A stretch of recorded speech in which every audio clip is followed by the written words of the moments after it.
ეს შატილია. ხევსურეთის გული და საქართველოს ერთ-ერთი ყველაზე მისტიკური ციხე-ქალაქი. ადგილი, სადაც ადამიანის ხელით შექმნილი არქიტექტურა და ბუნება ისე შეერწყა ერთმანეთს, რომ საზღვრის პოვნა რთულია. ზღვის დონიდან 1400 მეტრზე არღუნის ხეობაში მდებარე ეს საოცრება არის ერთიანი მონოლითური თავდაცვითი კომპლექსი, რომელიც საუკუნეების განმავლობაში მედგრად უმკლავდებოდა მტერს და ჩრდილოეთიდან მომავალ საფრთხებს მუდამ ხიზლად ხვდებოდა. შატილის მთავარი საიდუმლო მის უნიკალურ არქიტექტურაშია. აქაური სამოცამდე კოშკი ერთმანეთთან ისეა გადაბმული, რომ ისინი ერთიან მიუვალ ციხესიმაგრეს ქმნიან. საინტერესოა, რომ კოშკები ერთდროულად საცხოვრებელიც იყო და თავდაცვითიც. ქვედა სართულზე პირუცვლს აბინავებდნენ.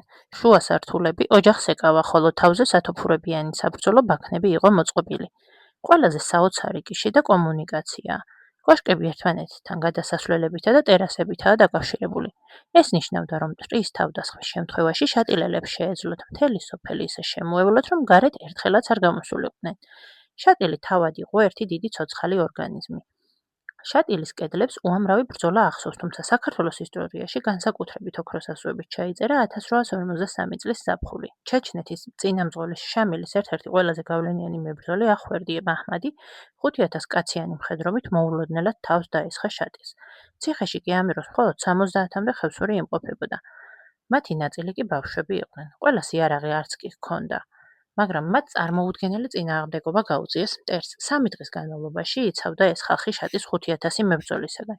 კოშკებიდან ნატეხილმა ზუსტმა სროლებმა თავად ახვერდი მაჰმადი იმსხვერპლა, რამაც მტრის ჯარში პანიკა გამოიწვია. 5000 კაციანმა არმიამ კი უკან დაიხია.